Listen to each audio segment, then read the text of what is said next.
Welcome to edit your soul. آج اپنی ہدایت و رہنمائی کے لیے دیکھیں گے پولس رسول کا خط افسیوں کی کلیسیاں کے نام اور اس کا دوسرا باب۔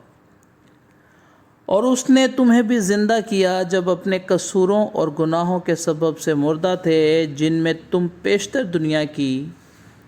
روش پر چلتے تھے اور ہوا کی علمداری کے حاکم یعنی اس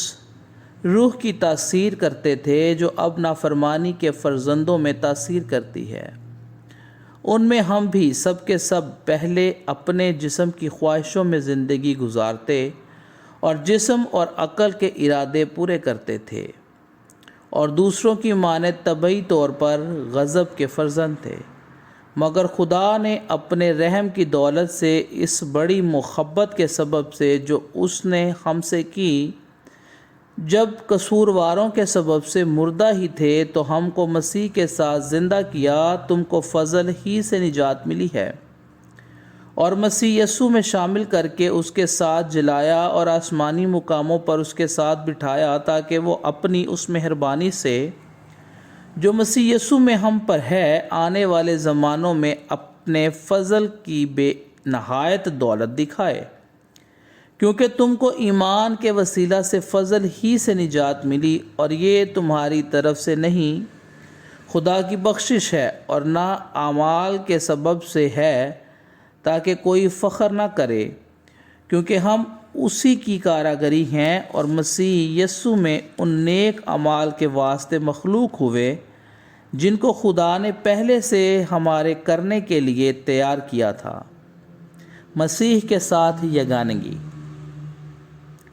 پس یاد کرو کہ تم جو جسم کے روح سے غیر قوم والے ہو،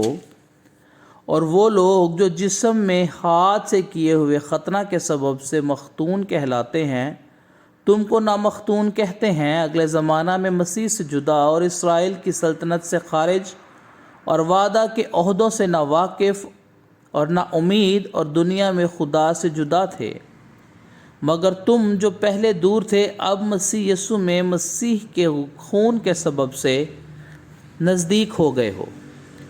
کیونکہ وہی ہماری صلح ہے، جس نے دونوں کو ایک کر لیا اور جدائی کی دیوار کو جو بیچ میں تھی ڈھا دیا۔ چنانچہ اس نے اپنے جسم کے ذریعہ سے دشمنی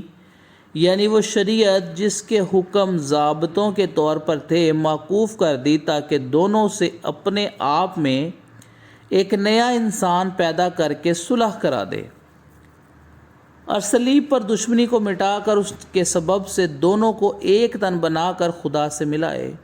اور اس نے آ کر تمہیں جو دور تھے اور انہیں جو نزدیک تھے دونوں کو صلح کی خوشخبری دی، کیونکہ اسی کے وسیلہ سے ہم دونوں کی ایک ہی روح میں باپ کے پاس رسائی ہوتی ہے۔ پس اب تم پردیسی اور مسافر نہیں رہے، بلکہ مقدسوں کے ہم وطن اور خدا کے گھرانے کے ہو گئے، اور رسولوں اور نبیوں کی نیو پر، جس کے کونے کو سرے کا پتھر خود مسیح یسوع ہے، تعمیر کیے گئے ہو۔ اسی میں ہر ایک عمارت مل کر خداوند میں ایک پاک مقدس بن جاتا ہے، اور تم بھی اس میں باہم تعمیر کیے جاتے ہو، تاکہ روح میں خدا کا مسکن بنو۔